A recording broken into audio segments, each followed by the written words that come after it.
आकाश सैनी अपने YouTube channel नवीन study में आपका हार्दिक स्वागत करता हूं। और मैं एक अफवाह तंत्र की सीरीज में आगे बढ़ने वाला हूं। उसमें हमने आंतरिक अफवाह तंत्र के बारे में और उसके शब्दावलियों के बारे में पढ़ लिया था। और हम आज पढ़ने वाले हैं अरब सागरीय अफवाह तंत्र, नदी अफवाह तंत्र बोल सकते हैं अपन, कैसे भी पर अपने को समझ में आना चाहिए। और आज है स्वतंत्रता दिवस की आपको हार्दिक शुभकामनाएं, बहुत बहुत ढेर सारी। और आज स्कूलों में जाओगे आपको लड्डू भी खाओगे।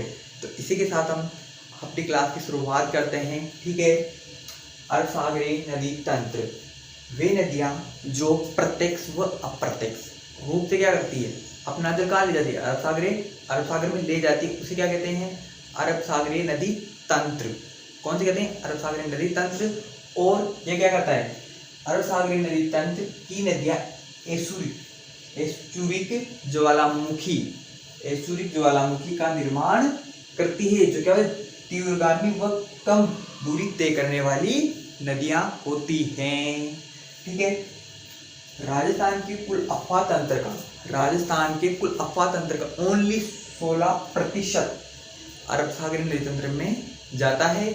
और सबसे बड़ा अफवाह तंत्र की बात करें तो आंतरिक अफवाह तंत्र, और फिर उससे छोटा वाले की बात करें तो बंगाल खंड अफवाह तंत्र, और सबसे छोटे की बात करें तो अरब सागरीय अफवाह तंत्र। ठीक है।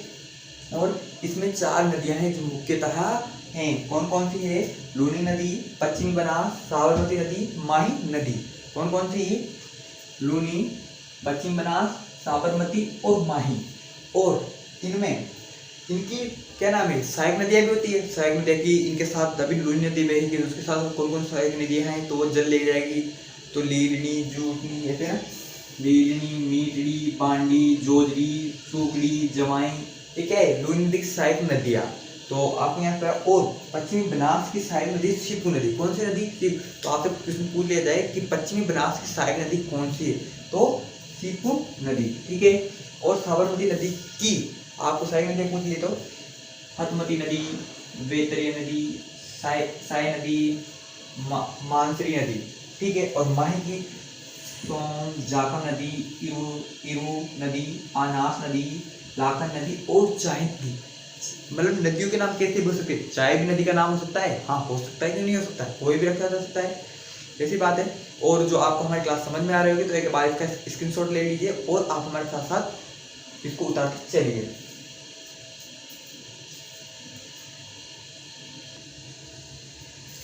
हमने इसके पहले अभी ये पढ़ लिया कि अरब सागरीय नदी तंत्र किसे कहते हैं क्या, और इसके बाद हमने इसके भागों को विभाजित किया। कितने भागों में विभाजित किया, 4 भागों में।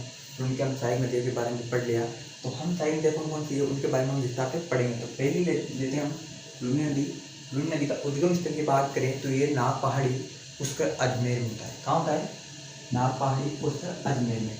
और इसका समाप्त स्थल की बात करें तो ये कच्छ की खाड़ी कहाँ जाकर मिलती है, गुजरात में। ठीक है। और इसकी कुल लंबाई की बात करें तो 495, कितना, 495। और राजस्थान में इसकी कुल लंबाई की बात करें तो कितना, 330। तो यहाँ से पूछ लिया जाता है कि लूनी नदी राजस्थान में कितना प्रवास क्षेत्र है, तो 330। ठीक है। और इनके जिले की बात कर ली जाए, लूनी नदी कितने जिलों में बहती है, 6 जिलों में बहती है। कौन कौन से बहती है, अजमेर, पाली, नागौर, बाड़मेर, जोधपुर और जालोर। ये क्या है, 6 जिले हैं जिनमें बहती हैं।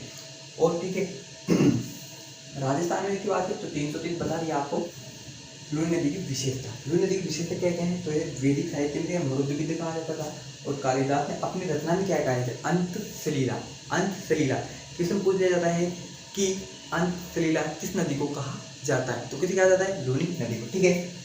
और भारत का शेक्सपियर, यहाँ से क्वेश्चन आ जाता है कि भारत का शेक्सपियर किसे कहा जाता है। हर बार क्वेश्चन आ रहा है, BSTC PTT में मुख्यतः पिछली बार भी रिपीट हो रहा है। तो आप एक बार इसको भी अच्छे से याद करके चाहिए। किसे कहते हैं, भारत का शेक्सपियर कालिदास को कहा जाता है। ठीक है। अब प्रारंभिक नाम क्या है इसका, साबरमती नदी। और इसमें लवणीयता की मात्रा अधिक होने का इसे लवणीयता नदी भी कहा जाता है। आपको यहाँ से बहुत अच्छा समझ में आ रहा होगा। और समझ में जहाँ पर नहीं आता है हमें एक बार कमेंट करके बता दीजिए। और हमारा वीडियो आपको कैसा लगा ये भी बताते चलना। ठीक है।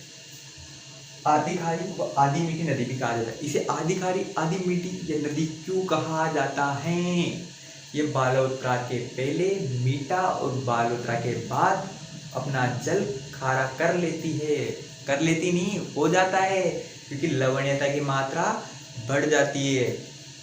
ठीक है, तो एक बार इसका स्क्रीनशॉट ले लीजिए और जो हमारे चैनल पे आज नए हो सब्सक्राइब करें और बेल आइकन बटन को प्रेस कर दें, तो आपको आने वाली वीडियो सबसे पहले मिल सके और एक वीडियो के लिए आप नहीं चुके। तो एक बार इसका स्क्रीनशॉट ले लीजिए।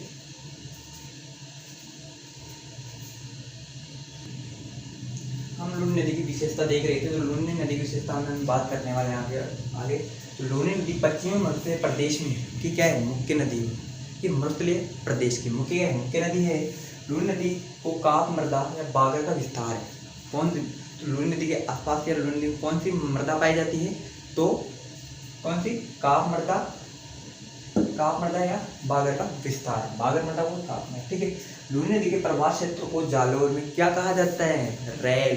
तो यहाँ से ऐसे पूछ लिया जाता है कि लूनी नदी के प्रवाह क्षेत्र को जालोर में क्या कहा जाता है, तो क्या कहा जाता है, रैल, जिसे नेडा या नेस्टा भी कहते हैं। ठीक है, राजस्थान का प्राचीनतम पशु मेला तो कहाँ होता है, मल्लीनाथ जी पशु मेला तिलवाड़ा बाड़मेर में लूनी नदी के किनारे। कहाँ पड़ता है, तिलवाड़ा बाड़मेर में लूनी नदी के किनारे।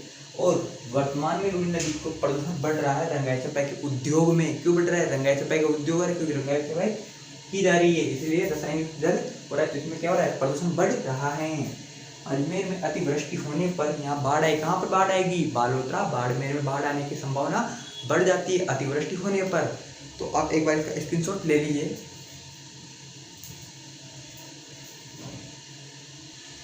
हम बात करने वाले लूनी नदी से संबंधित परियोजना। लूनी नदी से संबंधित परियोजना कौन कौन से हैं, यहाँ पर कौन कौन से बांध बने हुए हैं, इनके बारे में बात करेंगे। तो पहले है जसवंत सागर बांध, पिचकारा बांध लूनी नदी पे। कौन सी नदी पे, लूनी नदी पे। कौन सा, जसवंत सागर बांध। ठीक है, और इसके बाद जवाई परियोजना, जवाई नदी सुपरमा पाली, सुमेरपुरा पाली में है। कौन, कहाँ पर, सुमेरपुरा पाली में। ठीक है, अब पश्चिमी राजस्थान का सबसे बड़ा बांध कहाँ का है, पश्चिमी राजस्थान का सबसे बड़ा बांध कौन सा है, यहाँ क्वेश्चन पूछ लिया जाए तो कौन सा है, जवाई परियोजना का बांध। ठीक है, और 1946 से 1956 के मध्य अकाल राहत कार्य के दौरान, क्या 1946 से 1956 तो इसका आंसर। ठीक है, तो के मध्य अकाल राहत कार्य के दौरान महाराजा उमेश सिंह ने करवाया था। किसके, अकाल कार्य को देखते हुए, अकाल पड़ रहा था तो उसको देखते हुए क्या कर रहे हैं, कब परियोजना, तो इसका बांध का निर्माण करवाया। ठीक है, जवाई बांध में पानी की आवक बनाए रखने तो उदयपुर में सही परियोजना प्रारंभ की गई। सही परियोजना किस लिए, क्योंकि उदयपुर में जवाई बांध है तो उदयपुर में क्या की, सही परियोजना का प्रारंभ किया गया, निर्माण किया गया। हेमवास बांध बाड़ी नदी पे हेमवास पाली में है। ठीक है, और ये जायद फसल के लिए बनाया गया, क्या पर जायद फसल के खरबूजे के लिए उपयोगी है जो। ठीक है, वाकली बांध सूपी नदी पर, वाकली जालोर में है, और एक मध्यम श्रेणी की परियोजना है। ठीक है, ये कौन सी है, वृहद श्रेणी की परियोजना, ये मध्यम श्रेणी की, ये वृहद श्रेणी की। ठीक है, ठीक है, आपको यहाँ पर अच्छे समझ में आएगा। और जो हमारे चैनल पे नए हो सब्सक्राइब कर दें और बेल आइकन बटन को प्रेस कर दें, जो आपको आने वाली वीडियो सबसे पहले मिल सके। थैंक यू, धन्यवाद।